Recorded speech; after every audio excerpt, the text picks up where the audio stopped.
We all have our earliest memories. For some, it might be when they took their first steps. For others, it might be where they were at a specific time.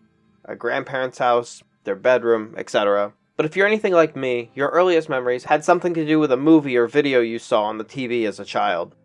For me, two specific memories can be traced back to what I was watching as a child. One, funny enough, was watching the original Toy Story while eating a peanut butter cup, specifically during the scene where Woody runs across a carpeted flooring to hide from the dog, Scud. Fun fact, because of this memory, whenever I watch that scene with my own kids or step onto a carpeted flooring, I begin to crave peanut butter cups. It's like an instinct almost. But the other, more on-topic memory, was when Nick Jr. transitioned over to Noggin in 1999. Specifically when the mascots for Noggin, Moose and Z, took over the show and waved goodbye to Face. As a child, I might not have realized what was actually happening, but I remember being a bit upset because I had always really liked Face, to the point where I'm pretty sure my parents bought me a bunch of Face merchandise, like clothes and toys and such. My point is, for a lot of us, the media plays a big part in what we remember as children, and sometimes these memories stick with us. Sometimes, they even stick around longer than we'd like. Tonight we'll be looking at a series that, while falling into the trope of corrupt children's show most creepypastas are made of, manages to rise above all of the expectations that come with that specific horror subgenre. Dog Nightmares is an analog horror project created by Piggy in October of last year, and over the past week or so has exploded in immense popularity within our little corner of the internet, due to its mystery, unsettling nature, and the overall sense of dread throughout the 6 episodes. All while keeping half of their videos under a minute in length. Pretty amazing if you ask me. But first and foremost, let's do what we do best and spread the love, huh? Go on over to Piggy Soda's channel, check it out for yourself, and then come back to this moment when you're done. You get way more out of this video if you go and watch the series first. Spend 20 minutes or so over there, and then return here when you've finished. Was it everything you wanted it to be? I sure hope so. But first, a bit of a backstory. Back in 1970, an artist named William Wegman began taking photos of his Waymariner dogs dressed as people in a variety of situations. In the late 80s, Wegman was reached out to by the team behind Sesame Street and asked to make short videos using his art style for some of their episodes. And that brings us to the first step in our journey, Dog Show. What is it? You need to replace this part. What? You need to replace this part. What is it? Let me install it for you.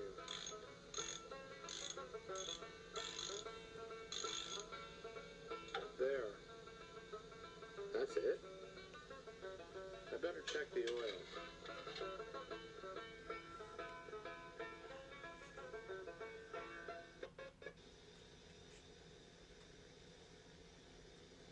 Uh-oh. Could be trouble. Right off the bat, you can tell why this particular series stands out more than most haunted episode horror projects. It's subtle. Sure, there's a big menacing close-up of the dog with huge blacked out eyes, but it's not that sort of scare that needs to be all up in your face and loud to be freaky. It's a testament when the scare is blocked out for most of the time that it's on screen, and it still manages to be as unsettling as this. Aside from the scare, this was a pretty decent setup. We have somebody looking at old photos while watching old clips of the Wegman dogs.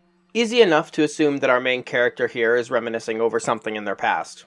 Our next video, Childhood Dreams, brings us a small montage of photos that our protagonist took while they were at the zoo, alongside some old childhood drawings of said photos.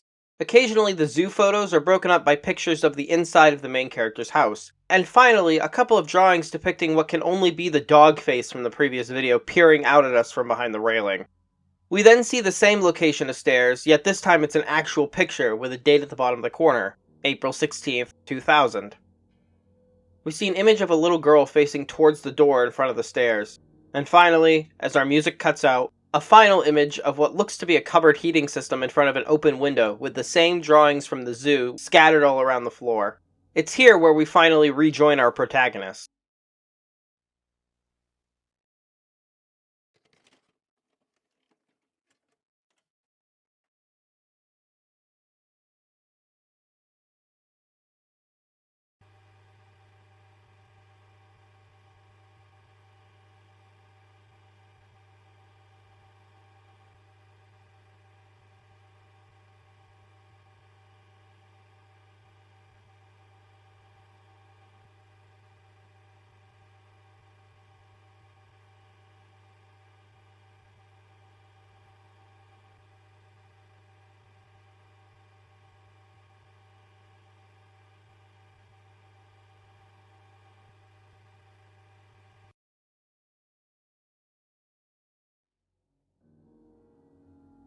Did you catch it?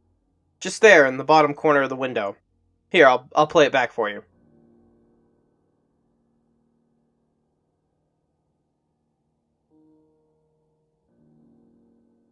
There's definitely something there, and although it's too fuzzy to make out what exactly it is, I think it's safe to assume that it's the same dog man from the drawing. No wonder our main character seems so panicked at the end. It's not just an image on an old episode anymore. It's real, and it's just right outside. The third entry, Bite, is another real short video.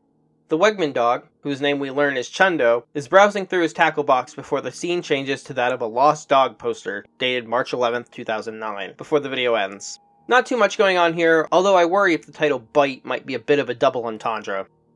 Another short video awaits us in episode 4. However, this time we actually get some communication from our main character, dated January 4th, 2009, over 2 whole months before the previous video was recorded. Found this while looking through my collection of Wegman tapes I've gathered. Check it out! Another recording of an episode plays, showing us an old short of the Wegman dogs at a restaurant where a waiter is taking a customer's order. Fun fact, I actually remember seeing this exact short on Sesame Street as a child, and I remember wanting to just give the waiter dog a treat for doing a good job. What I don't remember, however, is the video glitching out as the waiter dog looks directly into the camera, while the rest of them all have their heads missing. It looks like he's pointing at something on the plate that has seemed to appear where the sandwich once was, before the video begins playing normally again, and ending shortly thereafter.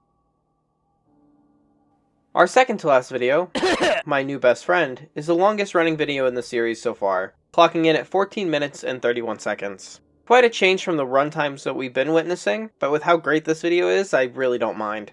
Our video begins with a shortened version of the fisherman clip we saw in an earlier episode before cutting to another handheld camera view. This time dated March 24th, 2009, just a couple weeks after our first glimpse at the lost dog poster. This time we're actually able to read what the poster says, and we learn that the missing dog's name is Bailey, with a reward of $300 to the person who can find him. I also wanted to point out that within this static, you can kind of see what looks like a shape within the static right before the camera cuts to the missing dog poster of Bailey. At first I thought it might be the Wegman dog, but it's not shaped like that, so I don't know if it's a person or something else entirely, but I'll try to throw that into the theory crafting when we get to it. Following the dog poster, pages begin to uncrumple themselves on screen, and from the way they're dated, I'm assuming that there's some sort of diary or journal entries. January 29th, 2009. Someone called again. They haven't found him yet, but someone keeps calling me, and every time I pick up the phone, there's silence on the other end. I keep trying to block out the number, but they just keep calling. I don't recognize the number either. It won't stop me from looking, though. I still have hopes that he got picked up by his shelter or someone found him without a caller and took him in. I can only hope he's safe and sound. I'll find you, buddy. February 13th, 2009. I managed to gather a bunch of Wegman tapes. I plan to archive as many as I can find and burn it into one disc. So far I've managed to get my hands on Mother Goose, but I'm still in search of 2 shorts. One is of Batty making pottery, and the other is of Buddy and Crookie playing baseball. I hope someone has a copy or recorded it. February 25th, 2009. Got a note from a friend today. He said he got me something for my late birthday. I haven't spoken to him in a while since I've been busy looking for Bailey. He wanted me to record myself reacting to his gift. I'm a little tired at the moment. I'll take a look at it tomorrow. We then see our main character, whose name we now learn is Emily, opening up the late birthday gift from her friend. Inside the box is a green Get Well Soon card with a Wegman dog on the front, and a gift with a green bow wrapped in brown paper. There is something else inside the box too, but between that crisp, delicious 480p quality and the fact that Emily never removes it from the box, it's extremely hard to make out exactly what it is.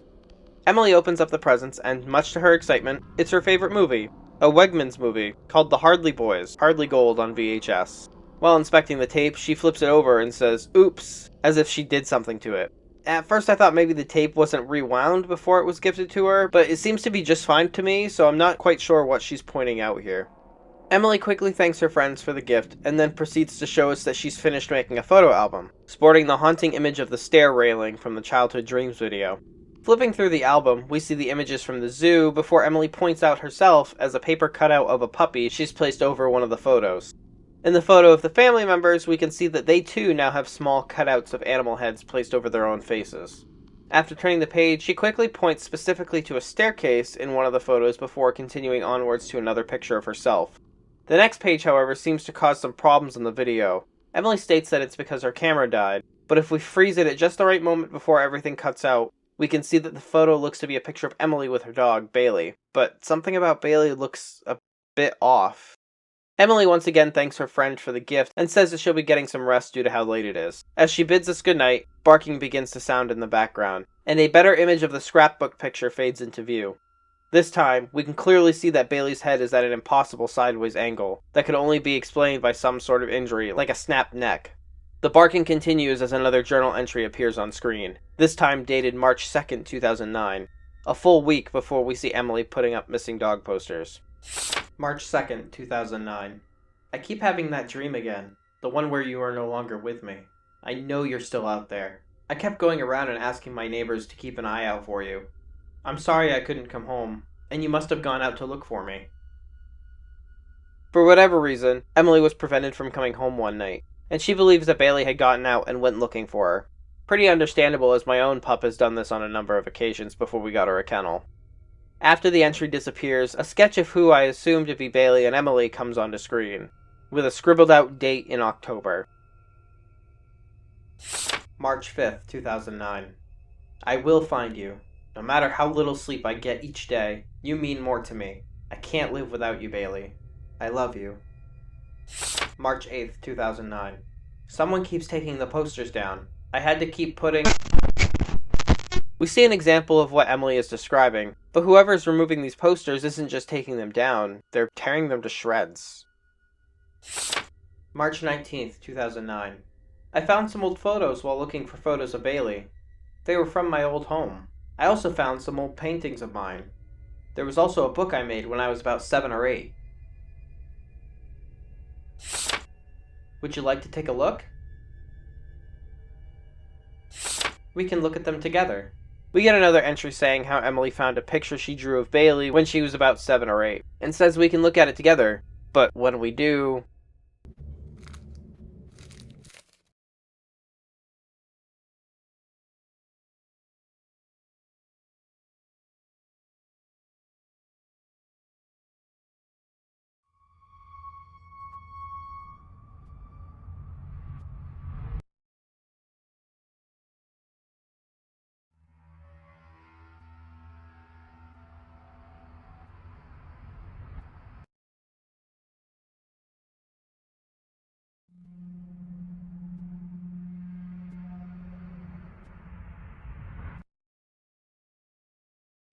This is clearly not something that Emily would have drawn as a child, let alone show her audience of people she's been telling how much she hopes to find this dog.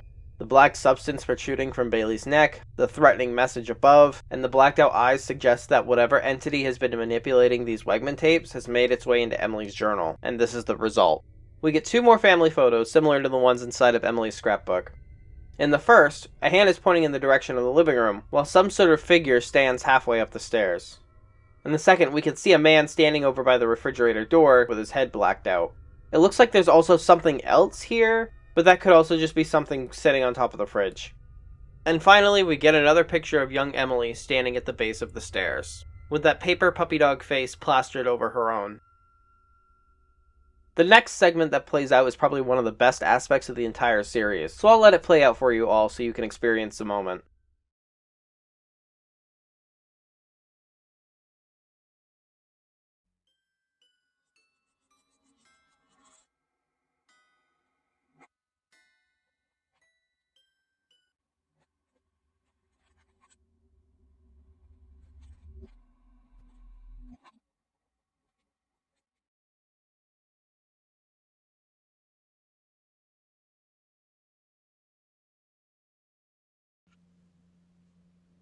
Mommy has left to go to work. And I am left to play all by myself.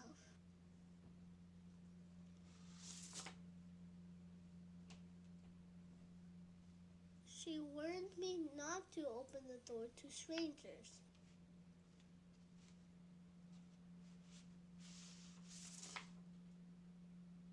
And she always has a key to open the door.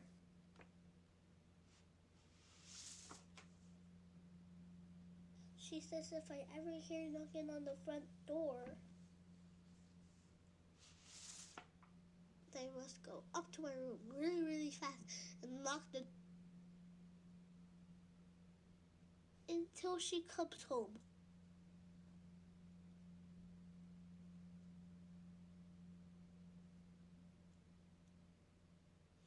But I don't like going upstairs.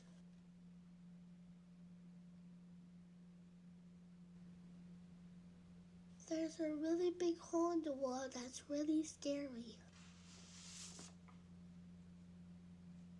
Sometimes I can hear it creaking from in there. One day, I ran really, really fast past it.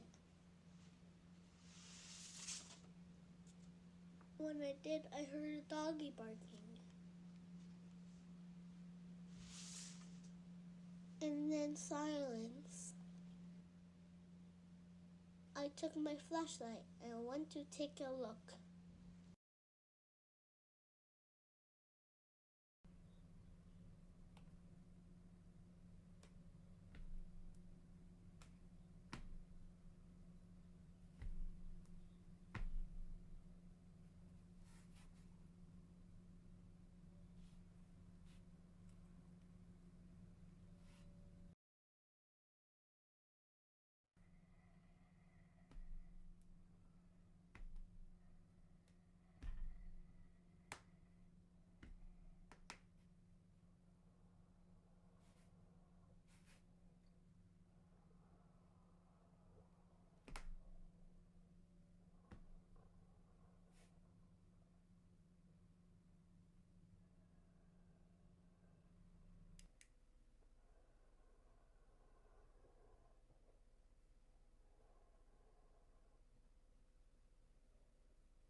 And then I met my new best friend.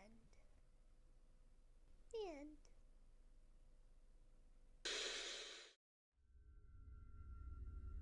Okay, first and foremost, wow. Every bit of this segment was really great. The little book, the voice acting, the build-up, all the way through to the reveal of what I will now be referring to as the Wegman.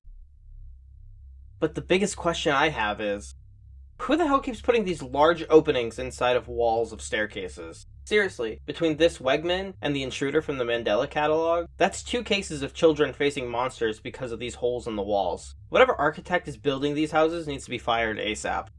Anyway, we're told that after this encounter, the little girl, who we can say for certain is Emily due to the puppy face over the little girl at the end of the story, befriended the Wegman somehow. And that's where our book comes to an end. But it's not over just yet, as the screen returns from static to show us Emily watching the Wegman tape she had received from her friend. The boys were determined to get to the bottom of this. Sunset Point. Why was it closed? Was she just forgetful?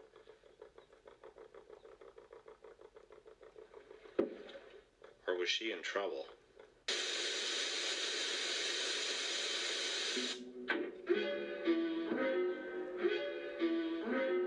Crookie found a rock wedged in the tire. Number 4. How odd. That should keep her out of the way. Did you give her more nerve, Nana? I tied her up and put her in the old geologist shack. Good. Good. Before they're on to us, we'll be in Canada. Over here. Over there. Through here. Over here. I definitely heard a sound. Over here.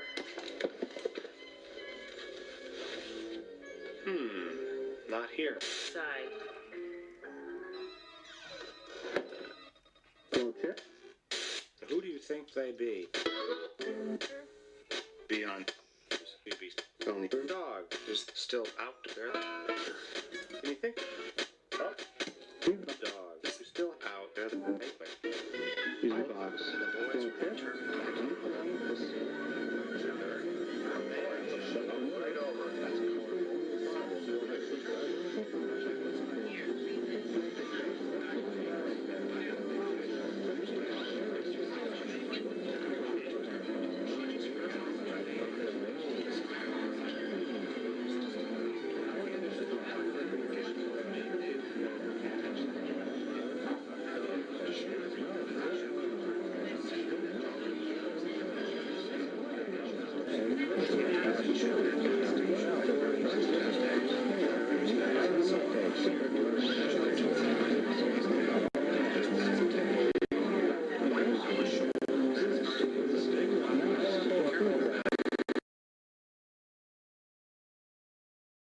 We see Emily holding a Polaroid image that reads, "He's still," written at the bottom. As Emily watches on, the movie, or rather the actual tape itself, begins asking questions and making sentences out of nonsense that all seem to be directed at her.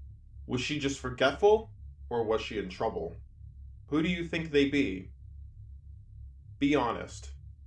Do you think your dog is still out there? As the Wegman appears as more and more characters, finally pausing on the fisherman as it looks at its hands and covers its face, almost as if it's ashamed to ask this question. We see Emily looking at the screen before dropping the Polaroid camera and allowing us to read the rest of the caption. "He's still out there." The image flashes wildly as a man and a woman appear in frame before glitching out, and the video ends. Okay, I know I just gushed over how much I love the storybook segment, but this entire video is just so good. From a technical standpoint, everything was excellent across the board. The stairway scene in particular was a standout for obvious reasons, but the editing of the Wegman clips itself is pretty stellar. From a story-wise perspective, this video manages to just give us enough answers, as well as introduce some new, intriguing questions. Why is the Wegman communicating through these videotapes when we know it can appear in some sort of physical form? Who is the man in the photo? Who's been tearing down the lost dog flyers? Also, I just want to give a quick shout out to SoupySoup here on YouTube, where in her own analysis of this series, she discovered that the "He's Still Out There" Polaroid is the same picture that Emily held up in front of the Wegman's face in the very first video, by brightening up the image to reveal the same caption on the bottom of the Polaroid. I never would have caught that, to be honest with you. Unfortunately, the final video uploaded doesn't really answer any of these questions, but on the bright side, it does act as a wonderfully wholesome palate cleanser from the horror that we just witnessed.